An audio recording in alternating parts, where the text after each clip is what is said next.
Okay, करनॉफ map आज की video का टॉपिक है। हम लोग देखेंगे कि करनॉफ मैप को प्रिपेयर कैसे करते हैं। इसे के मैप भी बोलते हैं। के मैप बूलियन एक्सप्रेशन को सॉल्व करने के लिए बूलियन अलजेब्रा हम लोगों के पास है। There are several Boolean laws जिनकी मदद से हम लोग बूलियन एक्सप्रेशन को सॉल्व करके कंक्लूजन तक पहुंच सकते हैं। उसके अलावा एक और तरीका हमारे पास है जिसको हम करनॉफ मैप या के मैप बोलते हैं। के मैप एक ग्राफिकल मेथड है। इसमें कुछ नंबर ऑफ सेल्स होंगी। उन नंबर ऑफ सेल्स के साथ टर्म्स को कैसे ऑर्गेनाइज करना है वो हमने सीखना है आज। ठीक है, तो मैं स्टार्ट करता हूं। नंबर ऑफ सेल्स के लिए बता देता हूं। Number of cells depends upon number of variables. अगर n नंबर ऑफ वेरिएबल्स का हमारे पास में इनपुट है तो 2 की power n number of cells हमारे के मैप में होंगी। ठीक है, तो मैं मानकर चलता हूं कि मेरे पास में 2 वेरिएबल के मैप है।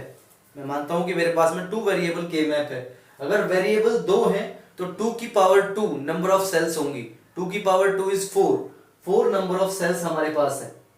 ठीक है, अगर 3 वेरिएबल का के मैप हमारे पास है तो 3 वेरिएबल के के मैप के लिए 2 की power 3 is 8।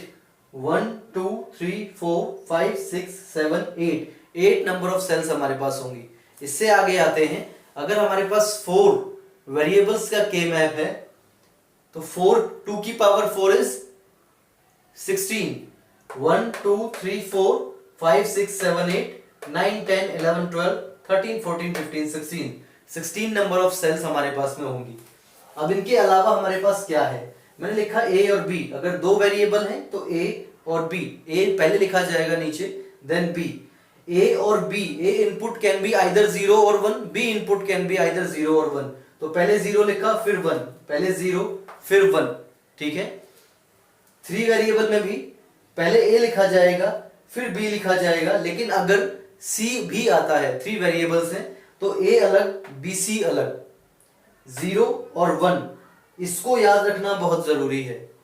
0 0 is always first term, second term is 0 1, third term is 1 0। लेकिन हम थर्ड टर्म को बाद में और फोर्थ टर्म को पहले लिखते हैं, ये याद रखना है। ये प्रोसीजर है के मैप का, 0 0 0 1 1 0 1 1। ठीक है, आगे आते हैं। ये मेरे पास 4 वेरिएबल का के मैप है। 4 वेरिएबल के के मैप में a और b 2 वेरिएबल, c और d 2 वेरिएबल। 0 0 0 1 1 0 यहां नहीं आएगा, 1 0 is last term, third term होती है लेकिन लास्ट में पोजीशन करना है, और फोर्थ वाली टर्म को थर्ड की जगह पोजीशन करना है। 1 1 इधर आएगा। 0 0 0 1 1 0 1 1, सेम जैसा यहां पर फॉलो किया था। ये पोजीशनिंग है सेल्स की। हम सभी जानते हैं कि जब हमने इससे पहले वाले लेक्चर में, आप डिस्क्रिप्शन में देख सकते हैं, एक टेबल बनाई थी जिसमें हमने 0 0 0 0 0 1 0 1 0 ऐसे बाइनरी नंबर टर्म्स दिखाई थी। उनके कॉरेस्पॉन्डिंग हमने पोजीशन बताई थी, मिन टर्म्स की और मैक्स टर्म्स की।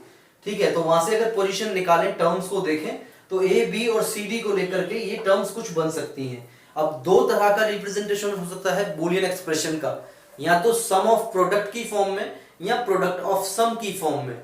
हम generally SOP sum of products को ही फॉलो किया जाता है, प्रोडक्ट ऑफ सम को भी फॉलो कर सकते हैं, कोई टिपिकल टास्क नहीं है। ठीक है, तो अगर हम एसओपी के लिए पढ़ते हैं तो 0 0 के लिए क्या कॉरेस्पॉन्डिंग टर्म बनती है a और b वेरिएबल्स की टर्म्स में। हम लोग abc या abcd या ab की टर्म्स में या इसकी फॉर्म में टर्म्स को लिखते हैं, बूलियन टर्म्स को। उन टर्म्स को अगर प्रोडक्ट कर दो और उन प्रोडक्टेड टर्म्स को ऐड कर दो तो एसओपी फॉर्म बनती है। अगर उन टर्म्स के वेरिएबल्स को ऐड करके बनाया जाए, जैसे कि मैं आपको एग्जांपल के लिए लिख देता हूं। अगर मैं एसओपी बनाता, मेरे पास अगर a और b 2 वेरिएबल्स हैं तो a और b के लिए a dot b, b bar dot a, ऐसा कुछ हमारे पास हो सकता था। ये एसओपी बनता। पीओएस बनता तो पहले टर्म्स का सम किया जाता, a प्लस b, ये सम वाली पहली टर्म हो गई, ये सम वाली दूसरी टर्म हो गई। इन दोनों टर्म्स का प्रोडक्ट, जितनी टर्म्स होती हैं उतनों का प्रोडक्ट किया जाता है, ये पीओएस फॉर्म बनती। तो बेसिकली जो मैं समझाने की कोशिश कर रहा हूं वो क्या, के मैप एसओपी के लिए भी बनाया जा सकता है और गिवन 00011110 इन पैटर्न्स में, सेम इन्हीं पैटर्न्स में एसओपी के साथ साथ पीओएस के लिए भी के मैप बन सकता है। आपको जो भी न्यूमेरिकल मिलेगा उसमें मेंशन्ड होगा कि आप एसओपी फॉलो करेंगे या पीओएस फॉलो करेंगे, या फिर मिन टर्म और मैक्स टर्म की फॉर्म में आपको पूछा गया होगा। ठीक है, अब दो चीजें आती हैं, एक है ग्रे कोड और दूसरा है पोजीशंस। जैसा मैंने मेंशन किया कि लास्ट वीडियो के अंदर हम लोगों ने टेबल बनाई थी मिन टर्म और मैक्स टर्म के लिए। मिन टर्म और मैक्स टर्म को हमने जो दिखाया था वो A B B bar C, A bar B C ऐसे दिखाया था। उनकी positions small m0, small m1, small m2 ऐसे दिखाई थी। तो जो पोजीशंस है 0 1 2 3 4 उसको हम बोलते हैं डेसिमल नंबर। ये लास्ट भी बोला था, आज भी बता रहे हैं। अभी जो है जो टर्म्स थी A B C, A bar B, ये सभी टर्म्स को हम यहाँ टर्म्स ही बोलेंगे और इनके कॉरेस्पॉन्डिंग बाइनरी डिजिट्स को ध्यान रखना, बाइनरी डिजिट्स को हम लोग ग्रे कोड बोलते हैं। अब वो समझ में आ जाएगा कि मैं क्या बोल रहा हूं। 0 0 0 0 इस 0 के कॉरेस्पॉन्डिंग 1, रो 0 आर क्रॉस सी, हमेशा रो पहले लिखा जाएगा और कॉलम बाद में। 0 1, row is 1, column is 0, row is 1, column is 1। मैंने जो ये लिखे हैं ये ग्रे कोड्स हैं। ठीक है, पोजीशंस की बात करेंगे डेसिमल नंबर्स की फॉर्म में। 0 0 is equivalent to 0 in decimal, 0 1 is 1, 1 0 is 2, 1 1 is 3। 2 variable के मैप में सर आपने बता दिया, बहुत इजी था सर, जरा 3 वेरिएबल के मैप के लिए बताएं, उसको भी देखते हैं। 0 और 1, 0 रो है, 0 के कॉरेस्पॉन्डिंग कॉलम 00, 0 के कॉरेस्पॉन्डिंग कॉलम 0 1, 0 के कॉरेस्पॉन्डिंग कॉलम 0 1 1, 0 के कॉरेस्पॉन्डिंग कॉलम 0 1 0, 1 के कॉरेस्पॉन्डिंग कॉलम, 1 के कॉरेस्पॉन्डिंग 00, 1 के कॉरेस्पॉन्डिंग 0 1, 1 के कॉरेस्पॉन्डिंग 1 1, 1 के कॉरेस्पॉन्डिंग 1 0। अब सर इनका डेसिमल इक्विवेलेंट क्या बनता है? 000। आपने अगर ऑक्टल नंबर सिस्टम याद है, वो टेबल याद है, नहीं याद है तो आप एक बार लिखकर देख सकते हैं। 000 is equivalent to 0, then 1। Third term हमारी है 0 1 0, थर्ड टर्म 2 डेसिमल इक्विवेलेंट हुआ, फोर्थ टर्म 3 डेसिमल इक्विवेलेंट हुआ। ये जो 100 है ये हमारी फिफ्थ टर्म है, 4, six term 5, seventh term 6, eighth term 7। ठीक है, 4 वेरिएबल के मैप की तरफ चलते हैं। 00 रो नंबर है, 00 कॉलम, 00 रो के लिए 0 1 कॉलम, 00 रो के लिए 1 1 कॉलम, 00 रो के लिए 1 0 कॉलम। ये जो मैं अंदर लिख रहा हूं 0 0 0 0, 0 0 0 1, 0 0 1 1, 0 0 1 0, ये ग्रे कोड्स हैं। इनके कॉरेस्पॉन्डिंग सेल के नंबर देंगे हम डेसिमल डिजिट्स का इस्तेमाल करके, उनको सेल नंबर ही कहेंगे और उस सेल नंबर से ही आगे के मैप बनाए जाएंगे। हम बार बार ग्रे कोड्स का यूज नहीं करेंगे। ठीक है, ये ग्रे कोड्स पहचान है, इस सेल की यूनिक आइडेंटिटी है ये ग्रे कोड, या फिर इसकी यूनिक आइडेंटिटी है ये सेल नंबर। तो हम लोग सेल नंबर का यूज करेंगे आगे क्वेश्चन सॉल्व करेंगे करते हुए।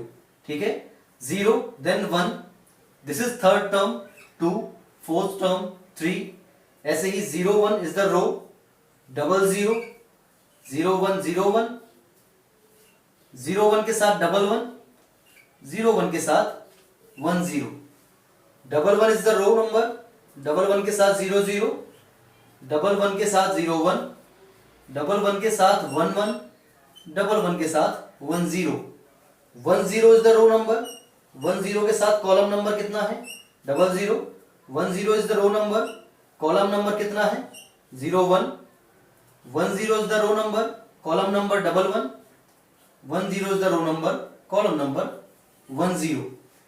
इनको टेबल से इक्विवेलेंट करके मैं देखता हूं तो मुझे समझ में आता है, this is 0 1 2 3, this is 4, this is 5, this is 6, this is 7, this is not 8, this one is 8, this is 9, this is 10, 11, 12, 13, 14, 15। Sir थोड़ा कॉम्प्लेक्स हो गया। अगर हमें टेबल याद नहीं है तो कैसे डेसिमल नंबर्स रखेंगे? तो आप सीधा डेसिमल नंबर्स की डिजिट याद कर लीजिए। 0 1 थर्ड कॉलम को फोर्थ के साथ रिप्लेस किया है और थर्ड रो को फोर्थ रो के साथ रिप्लेस किया है। अगर आप सिंपल लिखते तो 0 1 2 3 लिखते, 6 7 लिखते, 14 15 लिखते, 10 11 लिखते। तो फोर्थ वाली रो की जगह थर्ड इंटरचेंज हुआ है, थर्ड की जगह फोर्थ, सॉरी कॉलम को। इसी तरीके से रो को भी चेंज करेंगे, थर्ड रो को फोर्थ के साथ, फोर्थ रो को थर्ड के साथ। अगर आपको अभी भी कोई कंफ्यूजन होती है कि सर कैसे सेल नंबर दिया है, कैसे ग्रे कोड्स लिखे हैं, तो एक बार आप इस वीडियो को दोबारा रिवाइंड करके देखें, आपको इजीली समझ में आएगा। देखने वाली और याद रखने वाली चीज क्या है मैं उसको समराइज कर देता हूं। इस वीडियो के अंदर हमने 2 वेरिएबल, 3 वेरिएबल, 4 वेरिएबल के मैप यानी ग्राफिकल रिप्रेजेंटेशन को सेल्स में कैसे डिवाइड करना है, उनके यूनिक ग्रे कोड क्या होंगे, उनके यूनिक डेसिमल इक्विवेलेंट नंबर यानी कि सेल नंबर क्या होंगे, वो देखा है।